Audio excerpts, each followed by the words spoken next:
आदरणीय दर्शकबिन नमस्कार। एमटीवी को मिथिला बहसमा यहाँ सबैलाई स्वागत गर्दछु। म प्रेमचन्द्र झा। सधैँ झै आज पनि मिथिला बहस भित्र हामी देशको एक कुनामा बसोबास गर्ने बासिन्दालाई, त्यसको संस्कृतिलाई, त्यसको भाषा र भेषलाई देशको अर्को कुनामा बसोबास गर्ने देशवासी कहाँ कसरी पुगाउन सकिन्छ, कसरी एउटा नेपालीलाई अर्को नेपालीसँग जोड्न सकिन्छ भन्ने लक्ष्य मिथिला बहसको छ। मिथिला बहसले जहिले पनि नयाँ नयाँ अतिथि ल्याएर यही कुरामाथि बहस गराउने गरेछ। देशमा राष्ट्र हाँक्नेहरूको सपना समृद्ध नेपाल र सुखी नेपाली नारा मात्रै नबनोस्। हामी चाहन्छौं देशमा वास्तविक बसोबास गर्ने देशवासीहरू सुखी हुन् र देश समृद्ध हुँदै जाओस्। यसै अन्तर्गत हामी विभिन्न मुद्दामा रहेर बहस गराउँछौं र अतिथिहरू हामीहरूलाई त्यसमा सहयोग गर्नुहुन्छ। यसै क्रममा आज हामी एउटा यस्तो अतिथि ल्याएका छौं जो देशलाई समृद्ध, देशवासीलाई सुखी हेर्न चाहनुहुन्छ र तपाईहरूको माझ हामी आज आफ्ना अतिथि पस्किँदैछौं। पूर्व मन्त्री, शिक्षा मन्त्री, त्यस्तै गरेर उहाँ राप्रपाको नेता, राप्रपा नेपालबाट पहिले सहमहामन्त्रीको भूमिका पनि निर्वाह गरिसक्नु भएको, विगत लामो समय 4 दशक लामो समय उहाँ राजनीतिमा विभिन्न आरोह अवरोह पार गर्दै विद्यार्थी कालदेखि राजनीतिमा होमिएका, त्यस्तै गरेर युवा शक्ति हुँदै अब अहिले पनि युवा शक्ति नै भन्न मिल्छ, त्यसलाई हामी निम्ति आएका छौं। उहाँ अहिले पनि आशावादी हुनुहुन्छ। अब नेपाल समृद्ध हुन्छ, नेपाललाई केही कुराहरू परिवर्तन गर्नुपर्छ। राष्ट्रमा अहिले विभिन्न मुद्दाहरू छ। एकातिर कोरोनाले लकडाउन निम्ति आएको छ, कोरोनाको औषधि खोज्न लागि परेका छन् नेपालका पनि वैज्ञानिकहरू भन्ने। अर्कोतिर देशमा सीमा विवादले, लिपुधारा विवाद, त्यसले गर्दा निशान छाप परिवर्तनको मुद्दाहरू पनि आइरहेको छ। संविधान संशोधन हुन सक्दैन, संघीयता जबरदस्ती थुपारिए हो जुन प्रधानमन्त्री भन्नुहुन्थ्यो, अहिले संविधान संशोधन हुनुपर्छ भन्ने पक्षमा आइसक्नु भएको छ। त्यसको लगत्तै देशमा क्रान्तिकारी शक्ति मानिने आफूलाई मधेस केन्द्रित दलहरू संविधान संशोधनको लागि आफ्नो मुद्दा पनि ल्याइसकेछन्। हलो अड्काए झै उहाँहरू आफ्नो मुद्दाले बार्गेनिङ गर्दै हुनुहुन्छ, निशान छाप परिवर्तन। यही सब विषयमा छलफल गर्न हामी आज भुवन पाठकजीलाई निम्ति आएका छौं। सबभन्दा पहिले आफ्नो स्टुडियोमा हामी उहाँलाई स्वागत गर्न चाहन्छौं। स्वागत छ भुवनजी तपाईलाई हाम्रो स्टुडियोमा। धन्यवाद। कस्तो छ राजनीति कुराहरू हामी गरौँला, तर एकछिन बडा लामो समयपछि हाम्रो भेटघाट गएको कारणले तपाईको राजनीति यात्राबाट नै सानो संक्षिप्तमा राजनीति यात्रा कसरी तपाई आरोह अवरोह पार गर्दै यहाँसम्म पुग्नु भएछ, एकीकरण गर्नु भएछ, अहिले दुईटा पार्टीहरू र ध्रुवीकरण नेपालमा भइरहेको छ राजनीतिक शक्तिहरू बीचको, अनि त्यो कसरी यहाँसम्म पुग्नु भएछ त्यो बारेमा छोटो मलाई। मेरो व्यक्तिगत भन्नुभयो कि पार्टीको भन्नुभयो? व्यक्तिगत हामीले व्यक्तिगत पनि पार्टी पनि दुईले भन्नु होला। मैले विद्यार्थी जीवनदेखि नै राजनीतिमा प्रवेश गरे हुँ। विद्यार्थी सङ्गठनमा काम गर्ने क्रममा विद्यार्थी सङ्गठनको अध्यक्षसम्म पनि भए। त्यसपछि युवक सङ्गठनमा काम गरेँ, त्यसको पनि केन्द्रीय सचिव भए। अनि त्यसपछि पार्टीमा पनि काम गर्दै क्रमशः पार्टीको विभिन्न तहमा काम गर्दै गर्दै र पार्टीको अस्तिसम्म, अहिले पार्टी एकीकृत भएपछि त्यो पद गयो, अस्तिसम्म पार्टीको केन्द्रीय प्रवक्ता थिए। र जहाँसम्म यो मेरो व्यक्तिगत कुरा हो र पार्टीको पनि लामो समयपछि तपाईँलाई थाहै छ, मैले यो कुरा दोहोऱ्याउनु पर्दैन होला, अधिकांश दर्शकलाई पनि जानकारी छ, राष्ट्रिय प्रजातन्त्र पार्टी स्थापना कालमै दुईटा पार्टीको रूपमा जन्मियो, जुम्ल्या पार्टीको रूपमा जन्मियो। त्यसै गरी विभिन्न कालखण्डमा पार्टी एकीकृत पनि हुँदै गयो, पार्टी विभाजित पनि हुँदै गयो। धेरै लामो समयसम्म पार्टीको विभाजनको पीडा सम्भवतः सबभन्दा बढी हामी राष्ट्रिय प्रजातन्त्र पार्टीले नै बिहोरेका होला। यसर्थ यो लामो समयसम्म हामी विभाजित रूपमा रह्यौँ। विगतमा पनि हामीले करिब 2 वर्ष अगाडि पनि हामीले पार्टी एकीकृत गरेका थियौँ र त्यसले एउटा सकारात्मक सन्देश दिएको पनि थियो। तर दुर्भाग्य निर्वाचनको सङ्घारमै फेरि पार्टी विभाजन भयो, जसले गर्दाखेरि हामीले जुन अपेक्षा गरेका थियौँ, जुन हाम्रो आशा थियो जनताबाट निर्वाचन परिणाम जुन अपेक्षा राख्नुभएको थियो त्यो आउन सकेन पक्षमा। जुन अपेक्षा अनि यसैमा मैले थप्न चाहेँ, अहिले एउटा कालखण्ड पार गरियो, राष्ट्रमा विभिन्न पार्टीहरू टुक्रेको अवस्था थियो।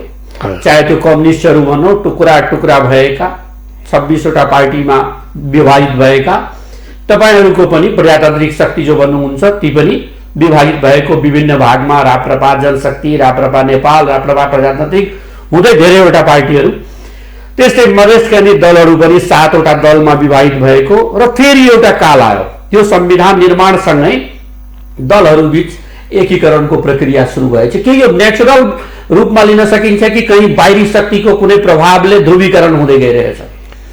अनि मैले त्यही भन्दै थिएँ, त्यो यही क्रममा चाहिँ जब परिणाम हाम्रो प्रतिकूल आयो त्यसपछि फेरि हामी सबैले रियलाइज गऱ्यौँ, पार्टी कार्यकर्ताको पनि दबाब पर्यो, हाम्रा समर्थकहरूको पनि दबाब पर्यो, शुभेच्छुकहरूको पनि दबाब पर्यो। त्यो मात्र होइन, सर्वसाधारण नेपाली जनताको पनि दबाब पर्यो, किनभने सबै पार्टी एकीकृत हुनुपर्छ र एउटा वैकल्पिक प्रजातान्त्रिक शक्तिको मुलुकमा आवश्यकता छ र त्यो राष्ट्रिय प्रजातन्त्र पार्टी हुन सक्दछ भनेर सबैको दबाब परेपछि हामी फेरि अहिले एकीकृत भएका छौँ। राष्ट्रिय प्रजातन्त्र पार्टी र राष्ट्रिय प्रजातन्त्र पार्टी संयुक्तको बिचमा एकता भएको छ। तपाईँले अहिले जुन भन्नुभएको प्रश्न छ, अहिले एक प्रकारको अहिले मौसम पनि आएछ। केही समयदेखि सबै पार्टीमा एकीकरण हुने क्रम प्रारम्भ भएको छ। नेपाल कम्युनिस्ट पार्टीहरू पनि एकीकृत भयो, मधेसवादी दलहरू पनि, राजपा र जनता समाजवादी पार्टी पनि हिजो भर्खर एकीकृत भयो। यो सकारात्मक पक्ष हो, किनभने मुलुकमा पार्टी विभाजित हुनु र धेरै पार्टीहरू टुक्रिएर रहनु त्यो प्रजातन्त्रको विकासको लागि पनि र मुलुककै विकासको लागि पनि त्यो राम्रो होइन। र यो क्रम जुन प्रारम्भ भएको छ यो सकारात्मक छ, स्वाभाविक पनि छ। यसमा मैले कुनै यसलाई अन्यथा लिनुपर्ने, जुनसुकै कारणले, जुनसुकै परिस्थितिको कारणले पार्टी एकता भएको भए तापनि त्यो सकारात्मक पक्ष हो। यो राम्रो भएको छ। यो जुन हिजो मधेसवादी दलहरू एकताबद्ध हुनु, त्यसै गरी कम्युनिस्ट पार्टीहरू एक ठाउँमा उभिनु र हामी राष्ट्रिय प्रजातन्त्र पार्टी जुन विभिन्न हाँगामा बाँडिएका थियो त्यो पनि एक ठाउँमा हुनु, यो अत्यन्तै सकारात्मक पक्ष हो। यसले मुलुकको प्रजातन्त्रको लागि, मुलुकको विकासको लागि, संवैधानिक स्थिरता लगायत सम्पूर्ण पक्षलाई यसले मद्दत नै पुर्याउँछ जस्तो लाग्छ मलाई। यो 4वटा पोलले मेन नेपालमा राजनीतिक वृत्तमा देखिएको छ। एउटा कम्युनिस्टहरूको पोल जहाँ नेकपा अहिले उभिएको छ, त्यो विगतका माओवादी र एमाले मिलेर, त्यस्तै एउटा कांग्रेस पनि आफूलाई बलियो पोलको रूपमा लिन्छ, मधेस केन्द्रित दलहरू पनि आफूलाई बलियो पोलको रूपमा, जहाँनिर बाबुरामजी जस्तो राजनीतिक वृत्तिका व्यक्तिलाई पनि लियोर गरेछ या भनौँ इम्प्रेस गरेर आफूसँग केन्द्रित गर्न पुगेछ र एउटा तपाईँहरूको शक्ति छ। यो 4वटैबाट पनि फेरि ध्रुव घट्दै जान्छ कि कहीँ 2टा ध्रुवमा आउने सम्भावना छ कि यो राष्ट्रमा? अनि तपाईँले यो पछाडि फर्केर हामीले हेऱ्यौँ भने खास गरी 7 साल पछिको नेपालको राजनीतिक धारहरूलाई, विकसित भएका राजनीतिक धारहरूलाई विश्लेषण गर्दाखेरि 3टा धार नेपालमा विद्यमान रहेको देखिन्छ। एउटा प्रजातान्त्रिक धार, त्यसको नेतृत्व नेपाली काङ्ग्रेसले गरिरहेको छ। अर्को कम्युनिस्टको धार, त्यसमा विभिन्न कालखण्डमा विभिन्न पार्टीहरूले त्यसको नेतृत्व गरे। पहिले पुष्पलालले पार्टी स्थापना गरे, त्यसपछि कम्युनिस्ट पार्टीको पनि एमाले नेतृत्व गर्यो, कहिले माओवादीले गर्यो र अब अहिले सबै एकीकृत भएर नेपाल कम्युनिस्ट पार्टीले अहिले कम्युनिस्टहरूको धारको नेतृत्व गर्छ।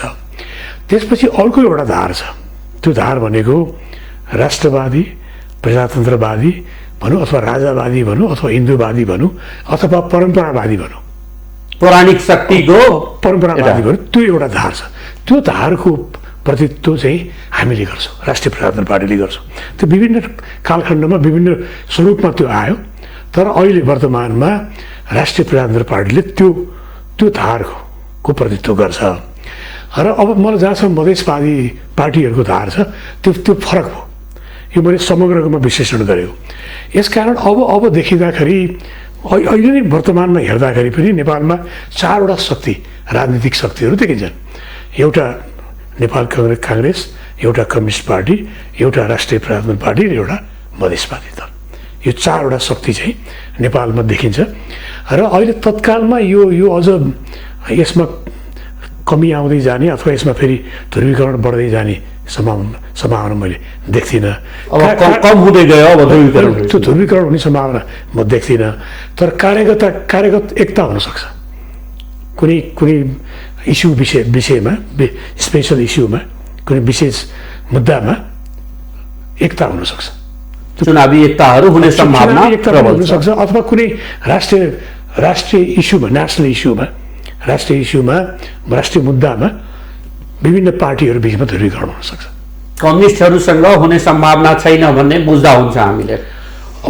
त्यही रूपले प्रश्न रूपमा भन्नुभन्दा त्यो मुद्दाको आधारमा त्यो कम्युनिस्टहरूसित पनि हुनसक्छ, तर त्यो मुद्दामा, राष्ट्रिय मुद्दाको आधारमा ध्रुवीकरण। अहिले जुन तपाईँहरू दुईटै पार्टी एकता गर्नुभएछ, यो एकता पछिको मूल मुद्दा जो पहिले राष्ट्रिय प्रजातन्त्र पार्टी नेपालले राखेको थियो, राजा, राज संस्था र हिन्दू राष्ट्र, त्यही मुद्दामा केन्द्रित हुनुहुन्छ कि अलि त्यहाँबाट विचलित पनि हुनुभएछ, फरक पनि राख्नु? किनभने यो राष्ट्रिय प्रजातन्त्र पार्टी स्थापना कालदेखि नै दुईवटा चाहिँ हाम्रो स्थापना कालकै दुईवटा हाम्रो सैद्धान्तिक अवधारणा थियो। त्यो के भने बहुदलीय प्रजातन्त्र र राजतन्त्र र बहुदलीय प्रजातन्त्र, संवैधानिक राजतन्त्र र बहुदलीय प्रजातन्त्र हाम्रो स्थापना कालदेखि मान्यता हो। त्यो मान्यतामा हामी विचलित छैनौँ। अहिले पनि हाम्रो सैद्धान्तिक अवधारणा प्रष्ट छ। त्यो के भने हिन्दू राष्ट्र, राजासहितको प्रजातन्त्र र संहिता होइन, सुदृढ स्थानीय स्वायत्त शासन। संहितालाई अहिले पनि स्वीकार गर्नुभएको छैन। संहिताबाट यो मुलुकको विकास हुँदैन भन्ने हाम्रो मान्यता छ। त्यो कुरालाई अहिले विभिन्न घटनाक्रमले पनि पुष्टि हुँदै गएको छ। हामी के चाहन्छौँ भने स्थानीय सरकार, नेपालमा दुईवटा सरकार छ, एउटा बलियो केन्द्रीय सरकार र अर्को बलियो स्थानीय सरकार। विकास, निर्माण लगायत स्थानीय जनताको सबै सम्पूर्ण काम गर्नेलाई स्थानीय सरकार, त्यसपछि एउटा केन्द्रीय सरकार। बीचको यो जुन भुवनजी, देशमा संहिता आइसक्यो, संहिताभित्र हिन्दू राष्ट्र या राज संस्था अटाउन सक्ने अवस्था छ कि छैन कहीँनिर? अब यो त भोलिको कुरा हो। हाम्रो मान्यता चाहिँ के हो भने अहिलेको घटनाक्रमले पनि हामी देखिरहेछौँ। यो हुन त धेरै लामो अनुभव छैन संहिताको, तर यो छोटो अनुभवमा पनि संहिता एक्सपेन्सिभ भएको, महँगो भएको र यसले त्यति अहिले नै हेर्नुहोस् न, जुन चाहिँ अधिकार पाउनुपर्ने हो प्रदेशले, त्यो प्रदेशले पाइरहेको स्थिति छैन। प्रदेशले जुन किसिमको चाहिँ क्रियाकलाप गर्नुपर्ने हो त्यो गरिरहेको अवस्था छैन। अहिले नै धेरै लामो कुरा गर्नै पर्दैन। अहिले तत्कालमै जुन यो अहिले कोरोना भाइरसबाट उत्पन्न भएको समस्या छ, जुन चाहिँ छिमेकी मित्र राष्ट्र भारतबाट जुन नेपालीहरूको लाखौँ नेपालीहरू नेपाल भित्रिरहेको जुन अवस्था छ, त्यसलाई टेक केयर गर्नुपर्ने, त्यसलाई क्वारेन्टाइनमा राख्नुपर्ने, त्यसलाई आइसोलेट गर्नुपर्ने र त्यसलाई आवश्यक पर्ने सेवा सुविधा दिनुपर्नेमा पनि हामी कोरोनातिर प्रवेश गरे। यो कोरोना काल र त्यसको निदानको लागि, त्यसको समाधानको लागि या त्यसबाट अलिकति त्यसलाई पर धकेल्नको लागि लकडाउन सरकारले गरियो। कोरोनासँगको युद्धमा वर्तमानको सरकारलाई र्याङ्किङ गर्नुपर्दा अथवा मार्किङ दिनुपर्दा तपाईँले कसरी दिनुहुन्छ कि यो लडाइँमा कति सफल भएछ? अब यो कोरोना भाइरसको समस्या जब डिसेम्बरको अन्तिममा चीनको वुहानमा देखियो, त्यसपछि जनवरीमा त WHO ले वार्नै गरिसकेको थियो, यो महामारीको रूपले संसारभरि फैलिन्छ, त्यसका सबैले सतर्क हुनुपर्छ, आवश्यक मेजर्सहरू लिनुपर्छ भनेर उसले वार्न गरिसकेको अवस्था थियो। र त्यो विभिन्न खास गरी चीनबाट हुँदै त्यो युरोपको इटली स्पेन लगायतका मुलुकहरूमा व्यापक रूपमा फैलिसकेको अवस्था थियो। त्यस सँगसँगै अमेरिकामा पनि व्यापक रूपमा फैलिसकेको थियो र झन्डै 4 महिना समय हामीसित थियो। त्यो 4 महिनामा किन सुरुमा जब हामी कहाँ त केही पनि भएको अवस्था थिएन, हामी नर्मल लाइफ बिताइरहेको थियौँ, तर बाहिर फैलिरहेको अवस्था थियो र वर्ल्ड हेल्थ अर्गनाइजेसनले वार्न गरिसकेको थियो।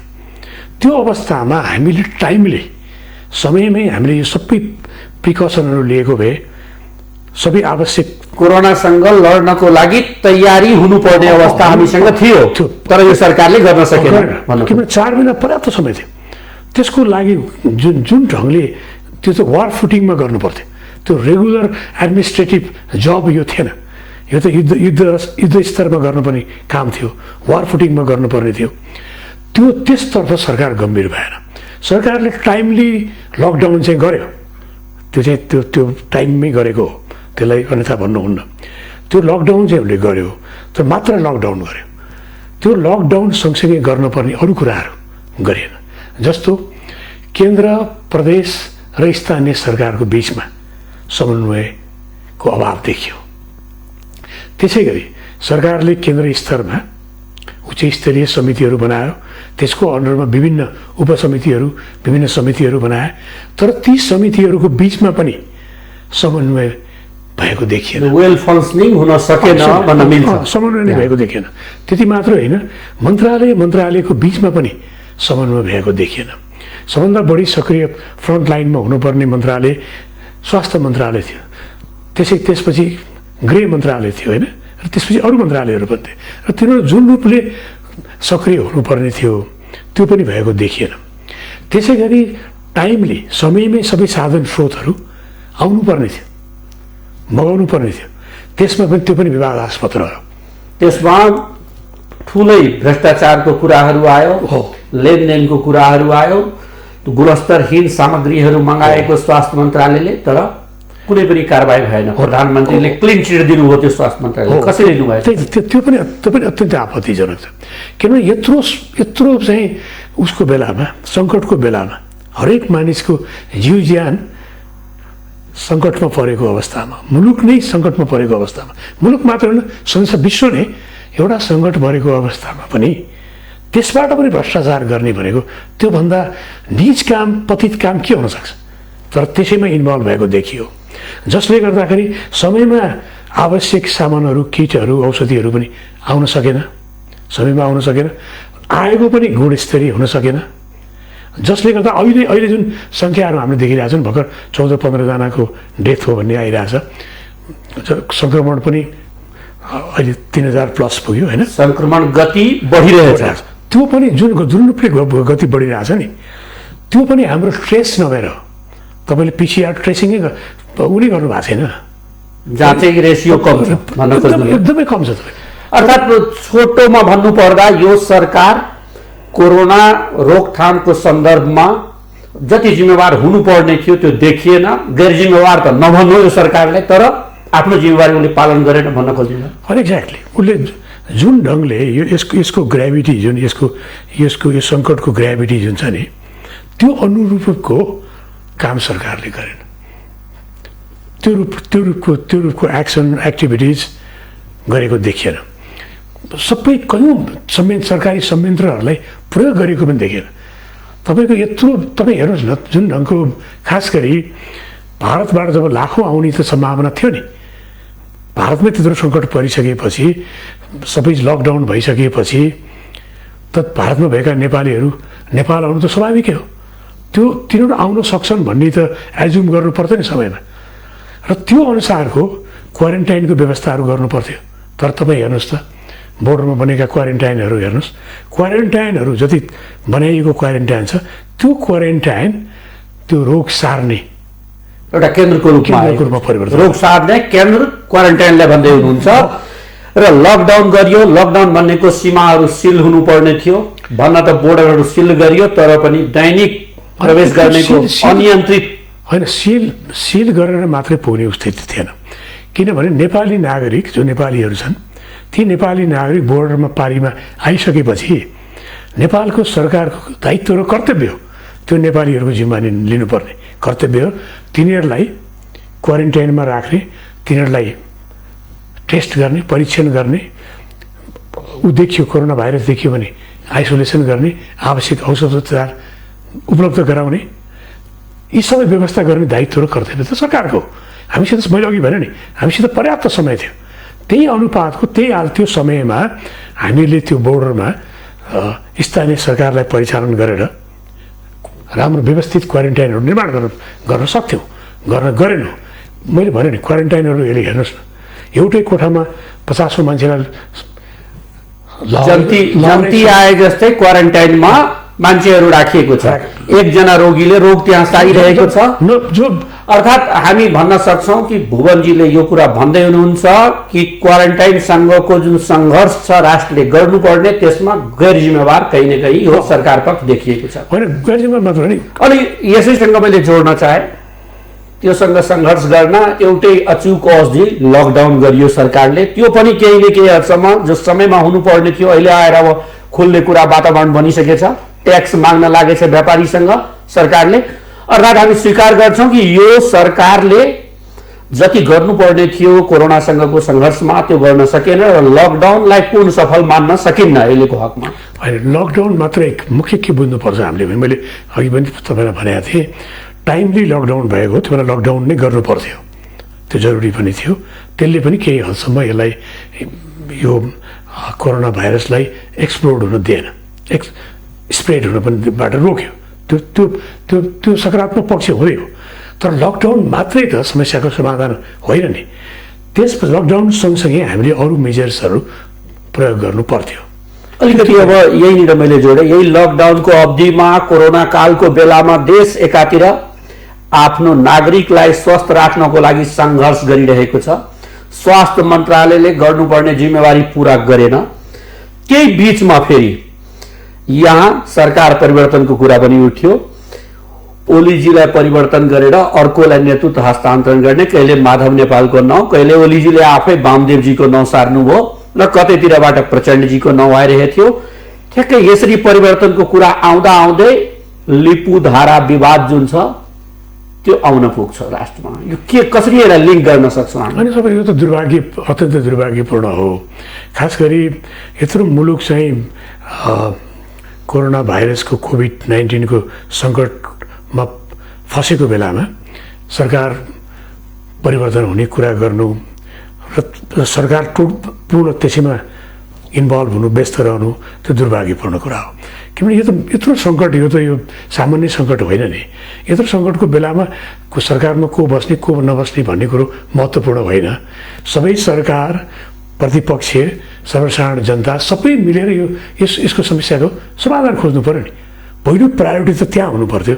तर त्यो बेलामा केही समय सरकारको टोटल प्रायोरिटी सरकार बचाउनुतिर र सरकारभित्रकै रहेका कम्युनिस्ट पार्टीका अन्य नेताहरूको सरकार परिवर्तन गर्नतिर उहाँहरू इन्भल्भ हुनुभयो, व्यस्त हुनुभयो। हस्ताक्षर अभियान सुरुवात गर्नुभयो।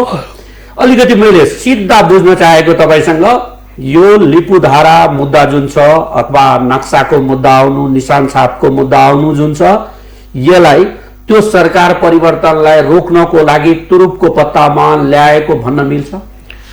अब त्यही रूपले त यो नभनौँ। मलाई लाग्छ यसको पृष्ठभूमिमा हामी गयौँ भने यो पहिले गत नोभेम्बरमा भारतले नक्सा जुन उसको भारतीय नक्सा प्रकाशित गर्यो। त्यो प्रकाशित गर्दाखेरि यो लिपुधारा, लिपुलेख र कालापानी क्षेत्रलाई भारतको नक्साभित्र राखेर प्रकाशित गर्यो। तीबाट चाहिँ यो विवादको सुरुवात। विवाद त पहिले पनि थिएकै थियो, तर त्यो विवादलाई म्याग्निफाई गरिदियो त्यहाँबाट। त्यसमा अनि सरकारको पक्षबाट पनि त्यसको कुटनीतिक नोट पनि भारतलाई दिइयो। नेपाली जनताले पनि त्यसको विरोध गरे, सडकमा पनि विरोध भयो, संसदमा पनि विरोध भयो, सबै राजनीतिक दलहरूले पनि विरोध गरे। एक प्रकारको राष्ट्रिय सहमति नै त्यसमा देखियो। त्यो हुँदाहुँदै त्यसपछि पहिले नै प्रधानमन्त्री लेभलमा वार्ता हुँदाखेरि यो समस्यालाई, कालापानी क्षेत्रको समस्या चाहिँ डिस्प्युटेड एरिया हो भने त भारतले पनि स्वीकार्यो हो नि। दुवै पक्षले स्वीकारेर यो विवादलाई सचिव तहकोमा छलफल गरेर टुङ्ग्याउने भनेर निर्णय भएको थियो। त्यो त्यो सचिव स्तरमा छलफल गरेर टुङ्ग्याउने भनेर स्वीकारिसकेको भनेको अर्थ यो डिस्प्युटेड एरिया हो भनेर त भारतले पनि स्वीकार्यो भने विगतमा यसमा म गए तपाईँ पहिलेको क्याबिनेटमा पनि बस्नुभएको क्लियर र लामो समयदेखि तपाईँ अन्तर्राष्ट्रिय मामला पनि हेर्दै आउनुभएको छ, त विज्ञकै रूपमा हुनुहुन्छ अन्तर्राष्ट्रिय मामला। त्यो हिसाबले यो लिपुधाराको वास्तविक समस्या र समाधानका पहलहरू जुन नेपालले विगतमा चाहे कमल थापाको परराष्ट्र मन्त्रालयको बेला होस् चाहे अरू पनि बेला तपाईँ त लामो समयदेखि राजनीतिको केन्द्रमा नै बस्नुभयो, त्यो के अनुभव त्यो गर्नुभयो तपाईँले अलिकति सेयर गरिदिनुहुन्छ हाम्रो दर्शकवृन्द यस मामलामा यस विषयमा अलिकति जान्न चाहनुहुन्छ, भुवन पाठकबाट विशेष रूपले जान्न चाहनुहुन्छ? त्यही मैले अलिक क्लियर गर्दै थिएँ। त्यो प्रधानमन्त्री लेभलमै त्यो कुरा भएर सचिव स्तरमा वार्ता गरेर यसलाई टुङ्ग्याउने भन्ने भएको थियो। त्यो हुँदाहुँदै त्यो जबकि नक्सामै त्यत्रो विवाद भइसकेपछि र विवादलाई सचिव तहमा वार्ता गरेर टुङ्ग्याउने भन्ने भइसकेपछि त्यसपछि अझ विवाद चाहिँ किन बढ्यो भने अल अफ अ सडन फेरि त्यो बाटोको उद्घाटन चाहिँ भर्चुअल उसबाट भारतका रक्षा मन्त्री राजनारायण सिंहले गर्नुभयो। त्यो गरिसकेपछि यो विवाद अझै चर्क्यो, किनभने त्यसमा चाहिँ झन्डै 79 किलोमिटरको बाटो, 79 किलोमिटर त्यो के अरे ऊ हुँदै मानसरोवरको बाटो, मानसरोवर जाने बाटो चाहिँ त्यो चाहिँ उत्तराखण्ड, भारतको उत्तराखण्डको पिथौरागढ हुँदै पिथौरागढबाट नेपालको दार्चुला हुँदै चिनको सिमानासम्म चिनको नाका लिपुलेकसम्म जानेको लागि त्यो 79 किलोमिटर जुन बाटो थियो त्यो बाटो बनेको, त्यस बाटो चाहिँ निर्माणको त्यसको उद्घाटन चाहिँ भारतीय रक्षा मन्त्रीले गर्नुभयो। त्यसमा नेपालको चाहिँ 19 किलोमिटर परेको छ भने त्यो अहिले गर्नुपर्ने त्यो अवस्था थिएन थियो, जबकि यो विवादास्पद थिएनै थियो। त्यसलाई दुइटै पक्ष बसेर यसलाई समाधान गर्नुपर्ने थियो। त्यो चाहिँ उद्घाटन गरिसकेपछि अनि यो विवादले झन् यसले चाहिँ अर्को स्वरूप ग्रहण गर्यो। अलिकति यसमा मैले जान्न चाहेँ र हाम्रो दर्शकवृन्द पनि यसमा जान्न चाहनुहुन्छ, विशेष गरेर कि बाटो निर्माण एकै दिनमा एकै रातमा दैत्यले गरे जस्तो त भएन होला, यो लामो समयदेखि चल्दै आएको प्रक्रिया थियो। निर्माण हुने क्रममा हामी रोक्न नसक्ने, त्यति बेला आवाज नउठ्ने, ठ्याक्कै सरकार परिवर्तनको बेलामा आएर यो मुद्दा आउनु भन्नेको खालि यो राजनीतिक मुद्दा मात्रै रूपमा लिएको छ कि यसलाई वास्तविक यो हाम्रै जग्गा हो र हामीले लिनुपर्छ भन्ने मान्यता तपाईँहरूले राख्नुहुन्छ? अब यो के हो भने यो जहाँसम्म मैले मात्र होइन, अहिले थुप्रै प्रमाणहरू थुप्रै कुराहरू आइसकेका छ। धेरै विज्ञहरूले यस विषयमा प्रकाश पनि पारिसक्नु भएको छ। मैले आफैले अध्ययन गर्दाखेरि पनि यो 1816मा भएको सुगोली सन्धिमा जुन इस्ट इन्डिया कम्पनीसित नेपालको भयो त्यसमै प्रष्ट रूपमा लेखिएको छ होइन, कालापानीको पूर्वको भूभाग नेपालको हुनेछ भनेर भनिएको छ। त्यसपछि यो 1819देखि 1894सम्म 1819देखि 1894सम्म भारतले 5वटा नक्सा प्रकाशित गरेको छ। त्यो सबै नक्साले लिम्पियाधुरा, लिपुलेक र कालापानी नेपालको हो भन्ने देखिया छ। खास गरी लिम्पिधुरालाई चाहिँ त्यो कालापानीको चाहिँ स्रोत लिम्पिधुरा हो र त्यसको पश्चिमपट्टिको भूभाग नेपालको हो भन्ने चाहिँ त्यो 5वटै त्यो नक्सा भारतले नै प्रकाशित गरेका नक्साहरूमा त्यो स्पष्ट देखिएको छ। त्यो सँगसँगै त्यो बेला भएका विभिन्न पत्राचारहरू अरू पनि थुप्रै प्रमाणहरूले चाहिँ त्यो भूभाग नेपालको हो भन्ने देखिन्छ। त्यो सँगसँगै यो के अरे 15 सालमा चुनाव भएको त्यसपछि त्यहाँ चाहिँ ऊ भएको के अरे मतगणना भएको, त्यहाँ तिरिएको लगायत सबै प्रमाणहरूले त्यो भूमि नेपालकै हो। त्यसमा त कुनै शङ्कै छैन, त्यो भूमि नेपालकै हो।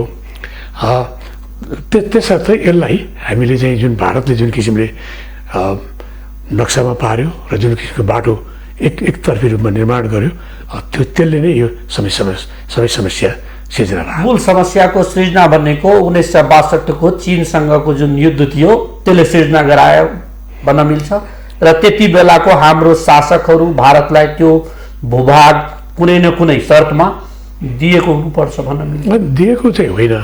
तपाईँलाई थाहै छ त्यो 2008 सालमा मातृका प्रसाद कोइराला प्रधानमन्त्री हुनुहुन्थ्यो, नेपाली काङ्ग्रेसको अध्यक्ष पनि हुनुहुन्थ्यो सायद त्यो बेला।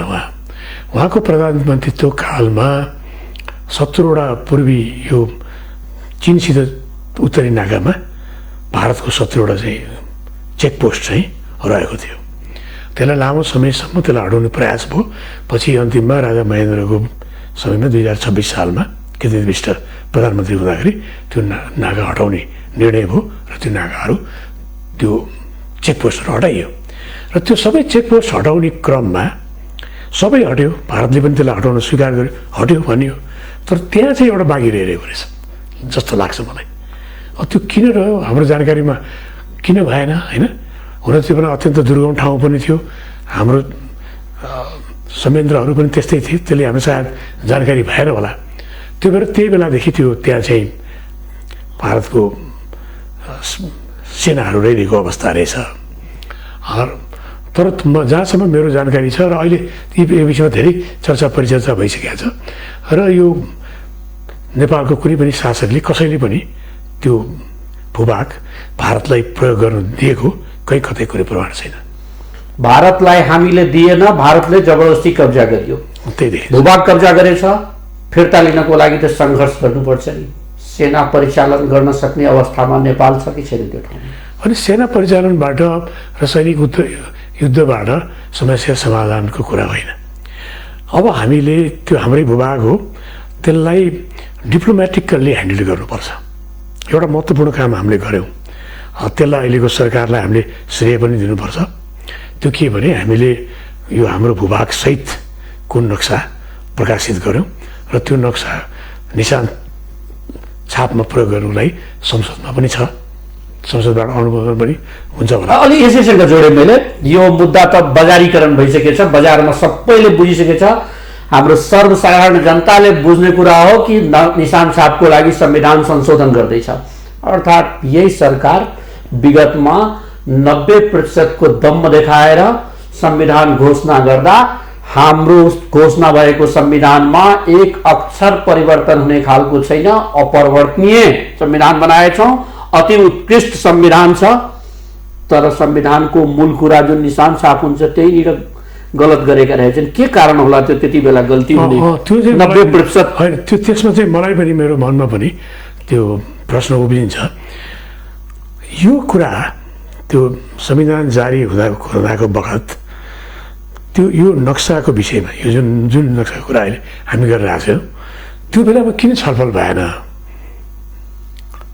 सबै त्यत्र विद्वान विज्ञहरू सबै थिए होइन, सारा नेताहरू ती संविधान सभामा थिए, त्यसमा किन छलफल भएन र त्यो बेलामा यो कुरा किन उल्लेख भएन भन्ने विषयमा चाहिँ मेरो पनि जिज्ञासा छ। अनि त्यो त्यति बेला गल्ती गरिएको दुईटा आधार हुन सक्छ। या त हाम्रा देशका विद्वानहरू भनेको ब्रेन ड्रेन भनिन्छ अवस्था थियो, त्यति बेला ब्रेनहरू यहाँ थिएन, अर्थात् या त हुन सक्छ भारतको दबावमा आएर त्यस्तो गरियो कि? मलाई लाग्छ त्यो नक्साको विषयमा त्यस्तो दबाब त्यो बेलामा थिएन, त्यसलाई इग्नोरै गरे जस्तो लाग्यो मलाई।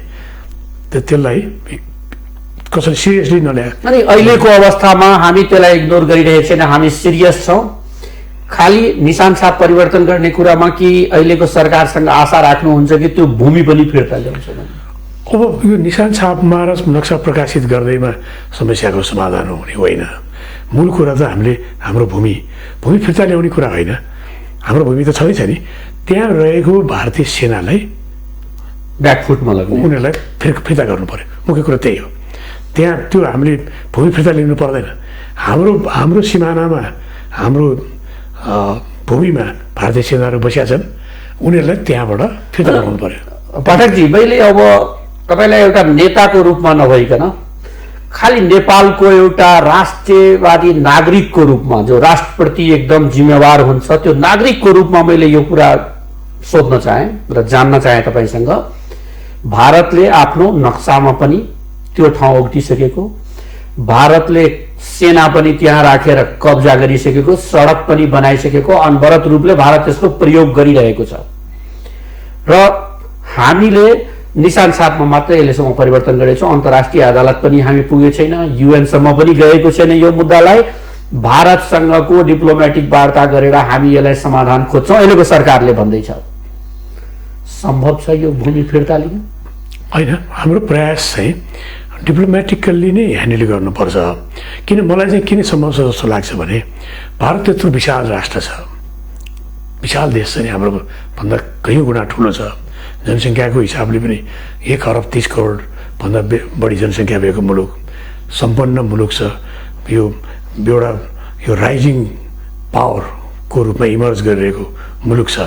त्यत्रो ठुलो राष्ट्रले 500 किलोमिटर 500 स्क्वायर किलोमिटर करिबको त्यो भूभाग हो। त्यो भूभागलाई लिइराख्नुपर्ने कुनै कारण छैन। तर भारत त सानो सानो भूभागको लागि आफ्नो छिमेकी राष्ट्रहरूसँग झगडिया राष्ट्रको रूपमा पनि विश्वव्यापी रूपले चिनिएको छ। चाहे त्यो पाकिस्तानसँगको कुरा गरौँ, चाहे आफ्नो अरू छिमेकीहरू भुटानसँग, अरू पनि राष्ट्रहरूसँग उसको विवाद सबै ठाउँमा सीमामा देखिएको छ। नेपालमा अहिलेसम्म देखेको थिएन, तर पहिलोचोटि नेपालको पनि उजागर भयो। नेपालमा किन हो? नेपालमा त 961 वटा ठाउँमा त यो भारतले चाहिँ हाम्रो जमिन मिचेको हाम्रो अध्ययनले देखाउँछ। 961 वटा ठाउँमा हाम्रो 1880 किलोमिटर यो सीमा क्षेत्रमध्ये झन्डै तपाईँको 60,627 तपाईँको हेक्टर भूमि चाहिँ भारतले मिचेको भन्ने त पिलर दिनहुँ परिवर्तन गर्दैछ। त्यो सँगसँगै पिलर त तपाईँको 1822 वटा सीमा स्तम्भ त गायब भएको अवस्था छ। यो त समस्या अत्यन्तै छ नि। यो सँगसँगै पहिलेदेखि तपाईँको सुस्ताको धेरै महत्त्वपूर्ण समस्या त्यही छ भने यो त छँदैछ। यो सबै समस्यालाई भारतले अब अहिले हिजोको भारत त रहेन नि, हिजोको भारत अहिले आज रहेन। अब भारतले यो सानो यो आफ्ना छिमेकीहरूसित त्यो सामान्य त्यो सीमाको विषयमा झैझगडा गराउनुपर्ने त्यत्रो आवश्यकता र औचित्य छ जस्तो मलाई लाग्दैन। त्योभन्दा पनि अरू छिमेकी र हाम्रो र भारतको बिचको सम्बन्ध फरक छ। हेर्नु, संसारमा मलाई लाग्छ अरू कतिवटा देशसम्म मलाई थाहा छैन, संसारमा ओपन बोर्डरमा आवत गर्नुपर्ने देश कतिवटा होला? हाम्रो त्यत्रो लामो सीमा चाहिँ ओपन छ। भारतसँग हामी ओपन बोर्डरमा थियौँ, विगतमा राम्रो सम्बन्ध थियो, या हाम्रो अवस्था पनि त्यस्तो नहुन सक्छ जहाँ हामी आफ्नो छिमेकीलाई भन्न सकौँ कि अब तिमी नमिचो भने। 60,000 भन्दा बढी हेक्टर जग्गा हाम्रो उसले कब्जा गरिसक्यो। अझै यो बढ्ने क्रम रह्यो भने भारतको विस्तारवादी नीति भन्ने कम्युनिस्टको सरकार अहिले देशमा चलिरहेको छ। आफूलाई राष्ट्रवादी बनाउँदाहरू अहिले सत्तामा छन्, तर के चुनावको बेला मात्रै राष्ट्रवादी र सत्ता हत्याउने बेला मात्रै राष्ट्रवादी हुन् कि अहिले अब यो लाग्छ तपाईँलाई कि अहिले यो रियलमा नै सङ्घर्ष चल्छ र हामी लडाइँको अवस्थामा या सङ्घर्ष गरेर होस् या अन्तर्राष्ट्रिय अदालत या डिप्लोमेटिक प्रोसेसले आफ्नो जग्गा फिर्ता ल्याउन सक्छ यो सरकारले जस्तो लाग्छ? होइन, अब हाम्रो अहिलेको जुन ढङ्गले गइरहेछौँ, हामीहरू बढिरहेछौँ त त्यो त्यति राइट डिरेक्सनमा बढिरहेको जस्तो मलाई लाग्दैन। किनकि डिप्लोमेटिकल्ली नै ह्यान्डल गर्नुपर्छ यसको। हामीले यो समस्याको समाधान डिप्लोमेटिकल्ली नै गर्ने प्रयास गर्नुपर्छ। अब त्यसबाट पनि समस्या समाधान भएन भने त्यसपछि अरू विकल्प खोज्नुपर्छ। त्यसपछि तपाईँको युनाइटेड नेसनमा जाने, अन्तर्राष्ट्रिय अदालतमा जाने, इन्टरनेसनल कम्युनिटीहरूलाई गुहार्ने, यो त अन्तिम चरण हो। अब अन्ततिर हामी आउन लागेछौँ। हाम्रो जिज्ञासा, सर्वसाधारणको बुझाइ, आम जनताको बुझाइ र बुझ्न नसकेको अवस्था, अहिले नेपालको सम्बन्ध जुन छ यही बोर्डरको कारणले भारतको मिडियाहरूले, विभिन्न मिडियाहरूले यो कुरालाई उचाल्यो, नेपाललाई चीनले उचालेर अहिले यो सीमा विवाद ल्यायो भनेर, नत्र भने ल्याउने थिएन। लकडाउनको बेलामा यो विवाद ल्याउनु, उता चीनले उचालियो भनेर ल्यायो, अर्कोतिर नेपालको राजनीतिमा अर्को एउटा दृष्टि परिवर्तन देखियो। लकडाउनकै बेलामा मधेस केन्द्रित दल जो भारतको नजिक पनि मानिन्छन् उनीहरूको एकता हुनु र ठ्याक्कै निशान छाप परिवर्तनको संविधान संशोधनको लागि प्रस्ताव आउनु र उनीहरूले पनि आफ्नो संविधान संशोधनको लागि आफ्नो मुद्दाहरू अगाडि दर्ता गर्नु गैर सरकारी रूपले। यो कुरालाई कसरी जोड्न सकिन्छ? भारतले यतातिर उचालेको, चीनले उतातिर सरकारवादीहरूलाई उचालेको सरकारी मुद्दा संशोधनको प्रस्ताव चीनले र गैर सरकारी भारतले ल्याएको भने जोड्न सकिन्छ यसलाई? जहाँसम्म मधेसवादी पार्टीहरू मिल्नेको जुन कुरा छ नि, त्यो अहिलेको प्रधानमन्त्री खड्गप्रसाद ओलीले नै मिलाइदिया हो। उहाँले जब संविधान संशोधनको त्यो के अरे पार्टी विभाजन सम्बन्धी चाहिँ अध्यादेश ल्याउनु भयो नि, त्यसको कारणले रातोरात अब पार्टी विभाजनको खेलहरू भयो। उहाँबाट सांसदहरू लिएर यो सबै त बाहिर ओपनली आयो नि। त्यो भएपछि नै यो पार्टी मिल्थ्यो होला कालान्तरमा, तर यति चाँडै यति फास्ट ट्र्याकमा मिलाइदिएर चाहिँ प्रधानमन्त्रीले नै। अनि अलि संशोधन प्रस्तावसँग जोडिदिनुहोस् न। संशोधन प्रस्ताव पनि तुरुन्तै दर्ता भएछ, पार्टी मिल्नुभन्दा पहिले नै दुबईले दर्ता गर्नुभएछ संयुक्त रूपले। र लिपु धारावाला मुद्दालाई हुन त उहाँहरू भन्नुहुन्छ प्रत्यक्ष रूपले कि हामी निशर्त मतदान गर्छौँ, निशर्त मतदान निशान छापमा गर्नु भन्नेको त यो मुद्दा अहिले नआउनु पर्ने थियो, तर आयो। कसरी यसलाई जोड्नु? यो मात्रै हो यसलाई चाहिँ किनभने यो फरक चिज हो कि यो जहाँसम्म यो अहिले हाम्रो निशान छापमा हाम्रो नक्सा परिवर्तनको हाम्रो नयाँ नक्साको कुरा छ नि, त्योसित चाहिँ अरू प्रस्तावलाई जोड्नु हुँदैन। यो फरक चिज हो। यो हाम्रो राष्ट्रियताको कुरा भयो, हाम्रो भूभागको कुरा भयो, हाम्रो सार्वभौम सत्ताको कुरा भयो, हाम्रो स्वाधीनता र हाम्रो सार्वभौमिक अखण्डताको प्रश्न भयो। त्योसँग अरू प्रस्ताव जोड्नु हुँदैन। यसलाई हामीले यो राष्ट्रिय सहमति हुनुपर्छ, सबैले समर्थन गर्नुपर्छ। कसले लिएर आयो भन्ने महत्त्वपूर्ण कुरा होइन, के ल्यायो भन्ने कुरा महत्त्वपूर्ण कुरा। त्यस कारण यो जुन प्रस्ताव छ यसमा चाहिँ अरू प्रस्तावहरूलाई जोडेर अथवा त्यसलाई बार्गेनिङ चिप्सको रूपमा प्रयोग गर्नु भएन, त्यो गलत हुन्छ। किन यो फरक चिज यो यो यो हाम्रो राष्ट्रिय स्वाधीनतासित जोडिएको। अन्तमा हामी पुगिसकेछौँ। एउटा जान्न चाहेको एकदम छोटोमा राखिदिनु होला। भारतको फुटबल मैदान नेपाल थियो, यहाँ खेल्ने विभिन्न राजनीतिक दलसँग समय समयमा सरकार परिवर्तनको लागि त्यहाँको राजदूत ओहोर दोहोर गरिराख्ने। अब यो भारत र चीन दुवैले सँगै नेपालमा फुटबल खेल्न सुरु गरे भन्न मिल्छ? अब यसको चाहिँ यसको सुरुवात अथवा यसको आमन्त्रण चाहिँ नेपालकै राजनीतिक दलहरूले नै गरेका हुन्। उनीहरूले जब यो भारतको नयाँ दिल्लीमा 12 बुँदे सम्झौतामा हस्ताक्षर गरे नि, सम्झौतामा हस्ताक्षर गरेर नेपालको राजनीतिक व्यवस्था परिवर्तन गर्ने, नेपालमा राज संस्थालाई हटाउने, नेपालमा धर्मनिरपेक्षतालाई लाद्ने जुन कामको प्रारम्भ गरे त्यसले नेपालमा विदेशीलाई, नेपालको राष्ट्रिय राजनीतिमा विदेशीलाई आमन्त्रण गर्ने, विदेशीको भूमिका खोज्ने, सहयोग खोज्ने, समर्थन खोज्ने वातावरण निर्माण गर्यो। र एक प्रकारको नेपालका केही राजनीतिक दलहरू र तिनीहरूको नेताहरूमा एक प्रकारको हिंसाबोध